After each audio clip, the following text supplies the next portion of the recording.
성경은 하나님의 사랑을 말씀하고 있는 하나님이 우리를 향한 사랑의 연애 편지라고 할 수 있습니다. 계속해서 하나님이 우리 인생을 사랑하신다는 내용입니다. 범죄한 인류인데 버리지 않고 사랑하시기에 독생자를 보내어 그의 대속을 통해 우리 죄를 속량해 주시고 우리를 구원하시고 성령의 인침 주시어 영생까지 주시기를 원하시는 분이 사랑의 하나님이심을 계속해서 성경은 언급하고 있습니다. 한마디로 성경은 하나님은 사랑이시라 이렇게 기록이 되어 있어요.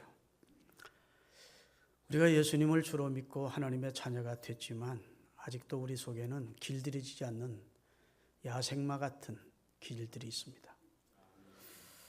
그래서 아집도, 고집도, 육성도, 악행도 어디부터 어디까지 손대야 될지 모를 만한 그런 고치어야 될 많은 부분들이 있다고요. 할렐루야. 그걸 하나님이 아십니다.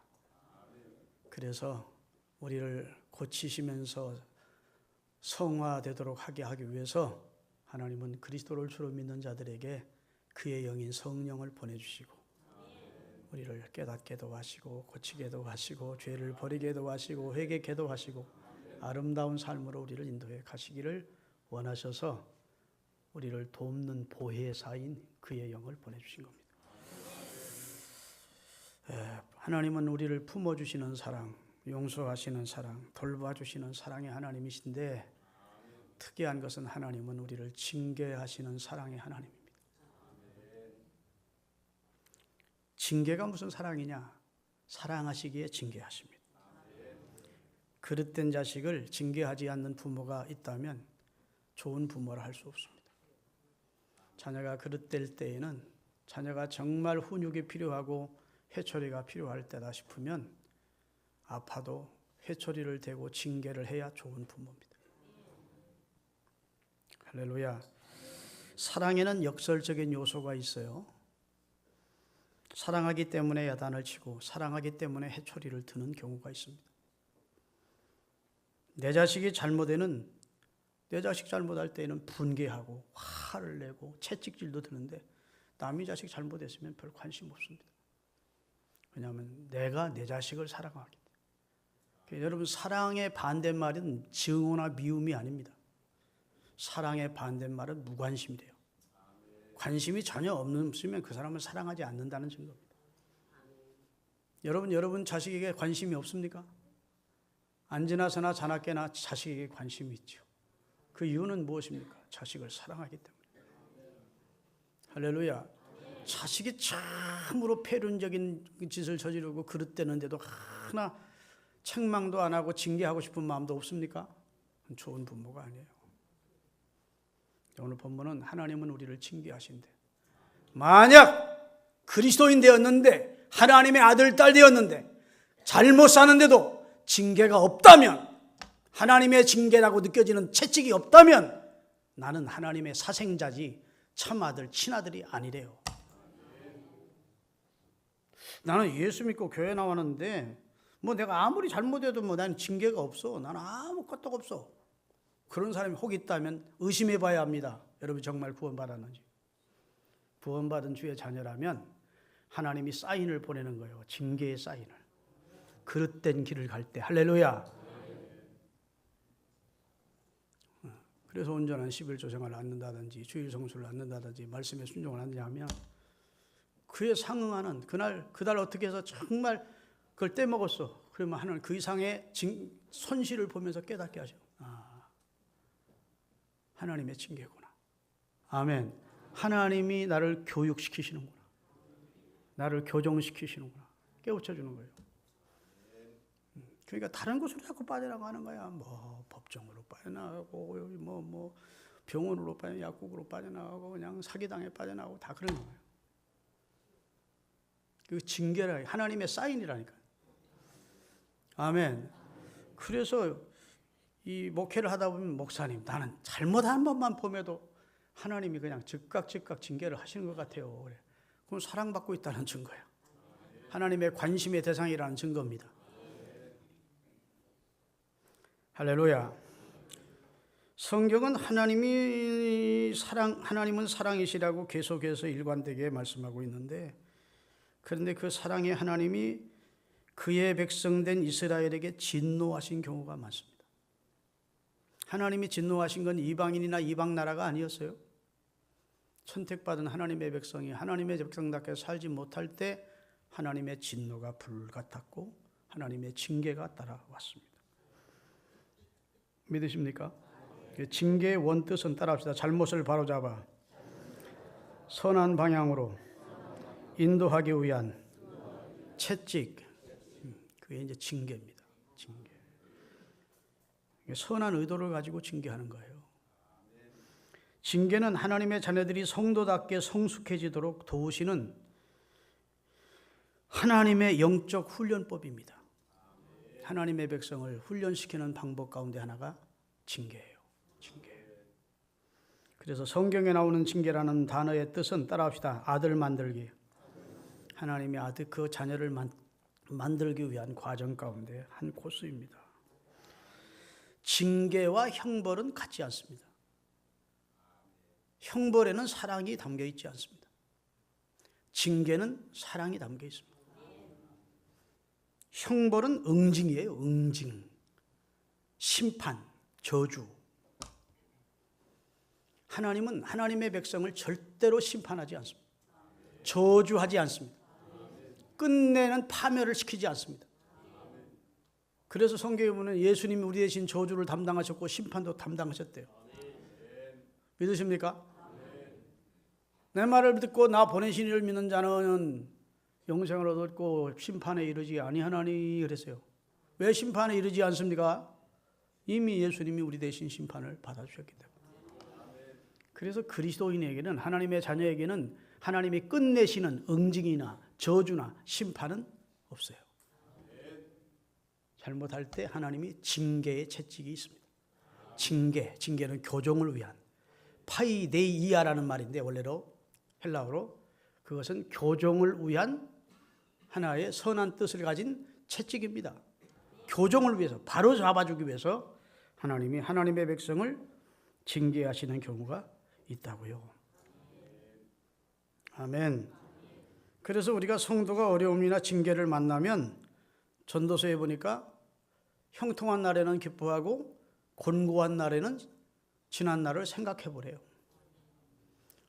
어려움을 당하거든 내 삶을 돌이켜 보래요. 하나님의 매가 아닌지 징계가 아닌지 뒤돌아보래요.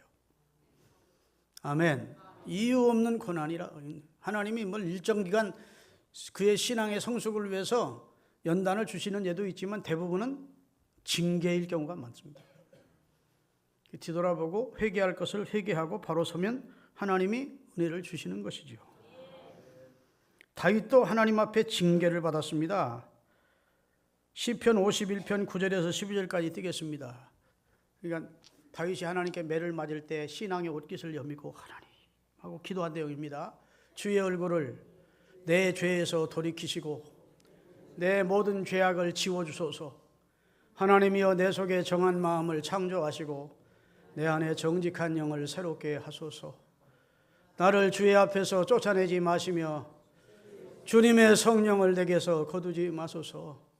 주의 구원의 즐거움을 내게 다시 어떻게 회복시켜 주시고 자원한 마음을 주어서 나를 믿음으로 굳게 붙들어 주십시오 라고 하나님 앞에 징계받으면서 정말 영원히 버림받을까 봐 주님에게서 쫓아내지 마시고 성령 거두지 마시고 다시 주를 사랑하는 마음을 회복시켜 주시고 저를 교정시켜 주십시오 이렇게 매달렸다고요. 왜 성도가 징계를 받을 때 하나님이 나를 저주하시는구나, 버리셨구나 이렇게 낙망하거나 원망하거나 그 다음에 낙심할 필요가 없는가 하면 하나님은 뜻을 가지고 그의 백성을 징계하시는 거예요. 파멸시키기 위해서, 심판하기 위해서 하시는 것이 아니에요. 욥기 5장 17절 18절입니다. 볼지어다 하나님께 징계받는 자는 뭐가 있어요? 복 있는 사람이라 하나님께 징계받는 거예요. 하나님께 징계받는 자는 복이 있나니 그런즉 너는 전능자의 징계를 가볍게 여기지 마라. 하나님께서 너를 사인으로 여러 가지 징계를 주실 때, 너나 내 개인이나 내 가정이나 내 자녀들에게 징계가 올 때, 너를 깨닫게 하기 위해서, 너를 교정시키기 위해서 징계가 올 때, 에이 뭐 우연히 닥친 거겠지 하고 가볍게 경솔히 넘기지 말라는 겁니다. 하나님은 아프게 하시다가 싸매시고 상하게 하시다가 그 손으로 고쳐주시는 분이니까 내가 깨닫고 바로 서기만 하면 언제든지 다시 우리를 위로해 주시고 싸매 주시는 분이에요. 이스라엘 백성들이 성경 다음으로 많이 읽는 책이 탈무드라는 책인데, 그 책에 보면 하나님은 절대로 두 손을 가지고 때리질 않는데 하나님이 때릴 때는 한 손으로 때리고 한 손으로 어루만져 주신다. 믿습니까? 여러분 자식들이 잘못할 때 여러분이 회초리를 들잖아요. 애를 때려놓고 부모가 마음 아파서 부모 방으로 들어가서 웁니다. 같이 우는 거죠. 애도 울고. 그리고 아는 것처럼 하려고 세수하고도 딱 비비고 바깥으로 나오죠. 그러다가 저녁 때가 되면 그 아이가 잠들었을 때 연고를 가지고 가서 때렸던 부모가 연고를 발라주면서 우는 것이 부모입니다. 하나님이 여러분과 저를 즐겁게 때리지 않습니다. 할렐루야. 바로 잡아주세요. 아픈 마음으로 우리를 징계하신다. 그 하나님의 마음을 헤아릴 수 있는 우리 신앙가족들이 될 수 있기를 주의 이름으로 축원합니다. 그래서 부모 품어주시는 것, 용서하시는 것만 사랑이 아니라 징계도 하나님의 사랑이다. 꼭 기억하십시오. 그러면 신명기 8장 5절 6절을 보면 하나님은 징계를 하시는 분이래요. 너는 사람이 그 아들을 징계함 같이 내 하나님 여호와께서 너를 징계하시는 줄 마음에 생각하고, 내가 어려움이 오면 징계라고 생각하고 말입니다. 네 하나님 여호와의 명령을 지켜 그 길을 따라가며 그를 경외하는 마음으로 바로 서라. 잠언 3장 11절 12절. 내 아들아, 누구의 징계를? 여호와 하나님의 징계를 가볍게 여기지 말라. 그에게 꾸지람을 받을 때 원망하거나 싫어하지 마라. 대저 여호와께서 그 사랑하시는 자를 징계하시고 미워하는 자를, 버림받은 자를 징계하는 게 아니고 사랑하시는 자를 징계하시고 마치 그 아비가 그 기뻐하는 아들을 징계한 같이 하시느니라. 야, 정말 다 아멘 해야 되는데 몇 분만 아멘 하네요. 아멘 하십시다. 이건 지금 여러분에게 해당되는 분들도 있고 앞으로 살다 보면 해당될 분도 있어요. 징계가 올 때가 있다고. 그때를 위해서 이 말씀을 신비에 잘 새기셔야 됩니다. 하나님 나 버리셔서도 아니고 날 저주하기 위해서도 아니고 나 바로잡아 주시려고 사랑으로 드신 채찍임을 알아야 돼요. 그래서 어떤 사람은 하나님이 옥에 보내기도 하시고 감옥에, 어떤 사람은 침상에 던져 침상에서 죽을 병을 거기서 회개하게 하시고, 어떤 사람은 자식이 속을 썩이면서, 어떤 사람은 가정의 파산이나 가정이 깨지고, 그렇지 않으면 사업이 파산하고, 그런 것들을 통해서 나를 징계하신다고. 그 징계가 올 때 아프게 느끼고 잘못을 깨닫고 하나님 제가 잘못했습니다. 제 자신을 돌아보게 하시고, 아멘. 이 풍랑을 만난 것은 나 때문입니다. 요나가 큰 풍랑이 일었을 때 우상성이는 당신들 때문에 이 풍랑 온 거야 그러지 않았어요. 나는 상천하지의 여호와를 경외하는 하나님의 선지자입니다. 하나님의 명령을 거역하고 이방으로 지금 불순종으로 가다가 풍랑을 만난 겁니다. 이 풍랑은 하나님이 내리신 것이고 이 풍랑은 저 때문에 온 것입니다. 아멘. 우리는 당신 때문에, 여보 당신 때문에, 너 때문에 막 이래. 그럴 거 없어요. 하나님은 저 때문에. 나는 다윗이 남자 중에 남자고 멋있는 사람 중에 멋있는 사람. 난 다윗같이 되고 싶어. 다윗이요, 이스라엘 백성이 범죄하고 다윗도 범죄했어요. 교만해서. 인구조사했다 하나님의 진노를 합니다. 하나님이 하루에 몇백 명, 몇천 명씩 막 전염병으로 백성이 쓰러져 죽는 거예요. 가시라는 선지자를 통해서 다윗이 자기 죄를 지적받았습니다. 그래서 그가 아르논의 타작마당에서 하나님 앞에 소를 잡아서 번제를 드리면서 눈물을 펑펑 쏟았을 거예요. 하나님, 범죄한 자는 전대 왜 내 백성을 치십니까? 저를 치십시오. 나와 내 집을 치십시오. 아멘. 내가 죽어 마땅한 놈 아닙니까? 그러자 성경에 그대로 보면 하나님이 들었던 막대기를 놓으셨대. 그리고 다윗과 백성을 다 용서하셨어요. 믿습니까? 아니, 다윗 잘못 때문에 죄 없는 이스라엘 백성 죽였겠어요? 이스라엘 백성들의 죄가 목에까지 찼기 때문에 이참에 아주 하나님이 징계가 임했는데, 백성의 지도자인 다윗이 범죄한 자는 저 아닙니까? 저를 치시라고, 나와 내 집을 하나님 심판하시라고, 매맞으랴 마땅한 제가 죄를 범했느라고 하나님 앞에 통곡하자 하나님이 들었던 매를 다시 놓았다고. 그 징계가 그친 줄로 믿으시기를 주의 이름으로 축원합니다. 호세아서 6장 1절 보겠습니다. 다 같이 오라 우리가 여호와께로 돌아가자. 여호와께서 우리를 찢으셨으나 도로 낫게 하실 것이요 우리를 치셨으나 싸매어 주실 것. 왜 어떻게 하면 돌아가면 여호와께로 돌아가면 여호와를 등지고 살던 삶에서 징계를 받고 채찍에 맞고 깨닫고 여호와께로 방향을 틀어서 여호와께로 돌아가면 다시 싸매 주신대. 할렐루야. 찬송가 가운데도 어서 돌아오 어서 돌아오 하나님이 우리를 때리시고 어루만져 위로해 주시는 하나님께로 돌아오라고 그러잖아. 믿습니까? 그럼 하나님이 징계하는 대상이 둘입니다. 첫째는 그 자녀를 징계하고 사랑하는 자를 징계하고. 자, 오늘 본문 5절부터 좀 띄우겠습니다. 5절 6절. 또 아들들에게 권면하는 같이 너희에게 권면하신 말씀도 이렇도다. 일러스되 내 아들아 주의 징계하심을 경히 여기지 말며 그에게 꾸지람을 받을 때 낙심하지 마라. 주께서 그 사랑하는 자를 징계하시고 그가 받으시는 아들마다 채찍이라. 아멘. 남임은 징계할 필요도 없다는 거예요. 버림받은 백성은 징계할 필요도 없다. 사랑하기에 그의 자녀이기에 징계하신다. 요한계시록 3장 19절입니다. 무릇 내가 사랑하는 자를 책망하여 징계하노니 그러므로 내가 열심을 내서 회개하고 돌이키래요. 내가 사랑하는 자를 책망하고 사랑하는 자를 징계하는 거래요. 아멘 할 때까지 기다리는 거예요. 내가 하나님이 사랑하는 자를 골라서 잘못하면 징계도 하고 채찍도 하신대. 책망도 하시고. 하나님께 사랑받는다는 증거이니까 낙심하거나 원망하지 말고 예하고 바꿔지면 하나님이 얼마나 기뻐하시겠어요. 하나님이 징계하시는 목적은 첫째는 회복시키려고 하는 거예요. 회복시키려고. 믿음을 회복시키고 하나님을 사랑하는 마음을 회복시키려고. 두 번째로 오늘 본문 보면 9절 10절을 띄우겠습니다. 우리의 유익을 위해서 그러신다. 또 우리 육신의 아버지가 우리를 징계해도 육신의 아버지가 징계해도 공경하거든 하물며 모든 영의 아버지께 더욱 복종하며 살려하지 않겠느냐. 10절. 육신의 부모는 잠시 자기 뜻대로 그 자식들을 징계하였거니와 오직 하나님은 우리의 유익을 위하여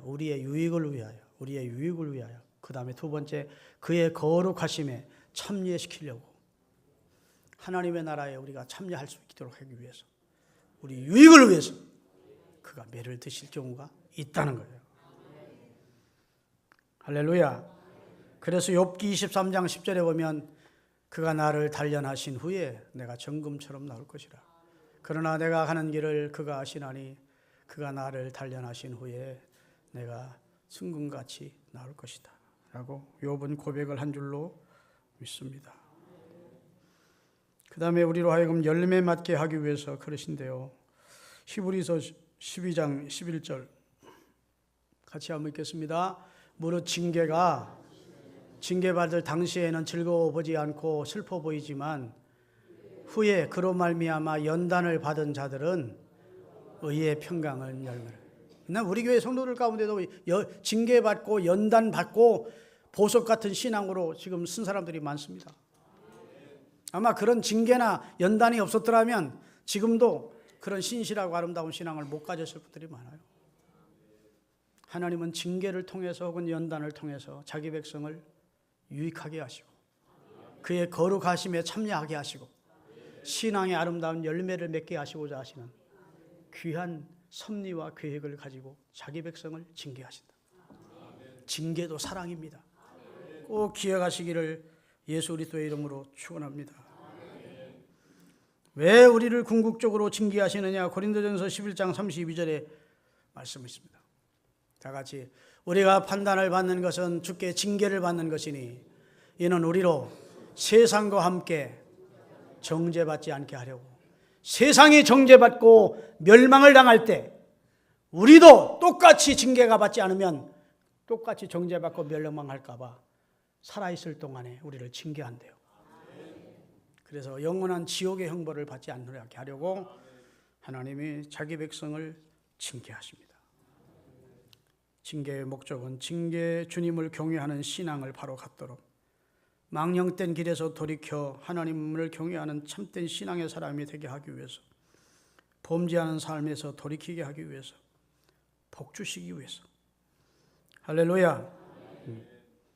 그래서 하나님의 참뜻과 사랑을 깨닫게 하기 위해서 하나님이 자기 백성에게 그릇된 길을 가면 징계도 하시는 거예요. 하나님의 징계는 어떤 방법으로 임하느냐? 첫째는 훈계와 책망으로 임합니다. 여러분, 하나님의 백성들이 잘못했을 때 선지자들이 책망을 먼저 했습니다. 훈계하고 책망. 아멘. 매가 오기 전에 책망이 먼저 와요. 하나님은 말씀을 먼저 보낸 다음에 역사를 하십니다. 이 시간 목사를 통해서 이 시간 설교가 올 때, 오늘 신약시대에는 주의 종들이 설교할 때 훈계와 책망으로 들리시기를 바랍니다. 하나님의 말씀은 디모데후서에 보면 교훈과 책망과 바르게 함과 의로 교육하기에 유익하다 그래서 하나님의 말씀은 교훈만 있는 게 아니고 책망도 있다고. 설교를 들을 때, 성경을 읽을 때 훈계와 책망으로 들리거든. 그때 회개하셔야 돼요. 매 맞고 나서 회개하지 말고. 할렐루야. 두 번째 따라합시다. 사람 막대기와 인생 채찍으로 징계하신다. 사람이 속을 썩이는 거예요. 사람 때문에 못 살게 만들어. 배신당하고 아파하고. 왜 그러냐? 사무엘하 7장 12절에서 15절입니다. 이건 다윗이 그 아들 솔로몬에게 왕위를 물려주기 전에 하나님이 다윗에게 하신 말씀이에요. 내 수완이 차서 내 조상들과 함께 너가 이 세상을 떠날 때에 내가 내 몸에서 내 씨를 내 뒤에 세워 이스라엘 나라를 경고케 하리라. 그 다음에 그는 내 이름을 위하여 성전을 건축할 것이요 나는 그의 나라의 왕위를 영원히 견고케 하리라. 그 다음에 중요합니다. 나는 그에게 아버지가 되고 그는 내게 아들이 되리니 그가 만일 범죄하면 내가 사람의 이거면 인생의 뼈와 그 다음에 사람 채찍으로 때리시겠대요. 사람 막대기와 인생 채찍으로 징계를 하겠다. 이게 축복된 말씀입니다. 완전히 끝내는 심판을 하지 않겠대.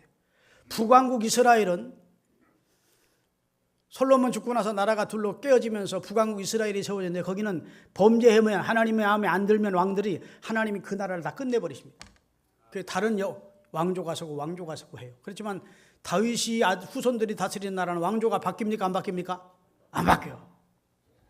아주 고약한 자기 선조 다윗을 본받지 않고 믿음을 저버린 우상 섬기는 그런 후손이 왕이 돼도 하나님이 저주하지 않아요. 심판하지 않아요. 그냥 인생 막대기와 사람 채찍으로 때리는 정도. 고통당하게 하죠. 아멘. 이야, 이게 은혜로운 말씀입니다. 여러분 살다가 사람 때문에 너무 힘들고 그러면 이것도 하나님의 징계인가 보다 이렇게 생각하시면 돼요. 아멘. 연단일 수도 있고 징계일 수도 있어요. 잘 여러분, 그래서 하나님 앞에 하나님이 자기 백성을 징계하시는 방법은 첫째는 훈계와 책망이고, 둘째는 사람 막대기와 인생 채찍으로, 세 번째는 질병과 고통으로. 성경에 다 있는데 다 읽을 수 없습니다. 그래서 질병과 고통으로 던지겠다는 거예요. 그 다음에 재산을 거두겠다는 겁니다. 파산을 통해서. 이런 것들이 다 하나님의 징계의 방법입니다. 무서워서 예수 못 믿겠네. 그런 분이 없기를 바랍니다. 다 회복시켜 주십니다. 다 이상으로 회복시켜. 선한 목적을 가지고 잠시 징계하는 거기 때문에 깨닫고 살아서기만 하면 다 하나님이 회복시켜 주시고 축복해 주시는 줄로 믿으시기를 주의 이름으로 축원합니다. 설교 짧게 하기로 했으니까 짧게 할 건데 앞으로 5종류의 인간을 얘기를 해야 돼. 따라합시다. 징계하시는 하나님과 5부류의 인간이 있다. 자, 범죄해도 하나님이 징계하지 않는 버림받은 인생이 있습니다. 로마서 1장에 보면 저희가 그 상실한 마음대로, 하나님을 상실한 마음대로 내버려둔대. 아멘. 그 마음에 하나님 두기를 싫어하는 백성들이 있대요. 그러면 거기 21가지의 죄악을 열거하면서 그런 죄를 범하든 말든 하나님이 당대에는 건드리지 않는데 내버려둔대. 마지막 심판날에 심판하시는 거예요. 그러니까 범죄해도 하나님이 징계하지 않는 버림받은 백성이 이 세상에 있습니다. 그걸 성경 신학적으로는 유기된 백성이라 그래요. 자, 보세요. 하나님이 세상을 창조하시고 인간을 지으시고 인간이 범죄했을 때 하나님이 가슴 아파하시고 그리고 인생을 위해서 하나님이 선하신 계획을 하십니다. 인생 이 세상에 태어난 수많은 하늘의 별처럼 바닷가의 모래같이 많은 사람들 가운데 일부는 구원하시기로, 일부는 하나님의 공의대로 심판하시기로 하나님이 작정하십니다. 그래서 그리스도가 재림하시면 여러분 구원받은 사람들은 하나님의 사랑에 감격할 것이고 그 다음에 멸망받을, 그리스도를 끝까지 거부하다 멸망하는 사람들은 하나님의 공의를 드러내면서 하나님의 영광을 받으실 것이에요. 아멘. 하나님이 말씀하신 대로 되게 하시면서. 그래서 여러분과 저는 하나님이 선택받은 백성 안에 들어간 겁니다. 믿으십니까? 네, 이게 선택의 축복이죠. 선택. 그런데 하나님이 제멋대로 살아도 손대지 않는 백성이 있다는 거예요. 성경에 보니까. 두 번째 따라합시다. 징계해도 깨닫지 않고 회개치 않는 멸망할 인생이 있습니다. 이 사람들은 하나님이 여러 가지 사인을 주는데도 끝까지 마음을 완악하게 하고 성령의 교회들이 하시는 말씀도 듣지 않고 하나님과 담쌓고 사는 사람들, 그러다가 망하는 사람들이 있습니다. 세 번째 따라합시다. 징계받고 나서야 회개하는 미련한 인생. 여기서부터는 그래도 그리스도인이요. 징계를 받거든 빨리 깨닫고 더 징계가 심하게 오기 전에 회개해야 돼요. 아멘. 하나님의 매다 싶으면 하나님 잘못했어요 라고 해야 돼요. 그런데 징계받고 나서 회개하는 미련한 인생이 있어요. 네 번째 따라합시다. 징계 오기 전에 깨닫고 회개하는 지혜로운 인생. 자기가 범죄한 거 압니까 모릅니까? 양심이라의 법도 주셨고 성문법인 성경도 주셔서 내가 하나님 앞에 범죄하면 가책이 오게 돼 있어요. 그럼 하나님이 매를 들기 전에 하나님 제가 잘못했습니다 하고 바로 서는 거예요. 교정되는 거예요. 그러면 굳이 하나님이 매를 들 필요가 없는 겁니다. 그런 지혜로운 인생이 되시기를 바랍니다. 마지막 다섯 번째는 따라합시다. 굳이 징계까지 하실 필요가 없는 하나님이 기뻐하는 성도. 목사님 의인은 없나니 하나도 없는데 그런 여기 의를 말하는 게 아니고 하나님이 천사처럼 하나님처럼 완벽한 사람이 있다는 뜻이 아니고 성경에 보면 사무엘이나 다니엘이나 요셉은 징계받았다는 기록이 없어요. 굳이 하나님이 손들어 징계할 필요가 없을 만큼 그냥 하나님 뜻대로 살려고 애를 쓰는 모습만 보시고 평생 징계 안 받고 산 사람들이 성경에 많이 나와. 그런 축복된 성도들이 되시기를 바랍니다. 복습하겠습니다. 자, 범죄해도 내버려두는 버림받은 인생이 있습니다. 두 번째, 깨우쳐 주는데도 끝까지 돌이켜야지 않는 멸망할 백성이 있어요. 회개를 안 하고 돌이키지 않아. 그 다음에 징계받고 나서야 회개하고 돌아서는 미련한 인생이 있어요. 그 다음에 네 번째, 굳이 징계할 필요 없이 잘못했다 싶으면 징계가 오기 전에 회개하는 지혜로운 인생이 있어요. 그 다음에 굳이 하나님의 징계에 채찍을 들 필요가 없을 만큼 하나님 앞에서 아름답게 신실하게 성령의 도움으로 은혜롭게 사는 백성이 있어요. 우리 교회 성도는 적어도 셋째, 넷째, 다섯째에 속하시기를 바랍니다. 할 수 있는 대로 넷째, 다섯째면 좋겠는데 우리가 그렇게 완벽하지 못하니까 징계가 오거든 하나님이 사랑의 사인인 줄 알고 하나님 잘못했습니다 하고 회개하시고 아멘. 회개에 합당한 열매를 맺고 믿음으로 사십시다. 기도하겠습니다. 하나님 감사합니다.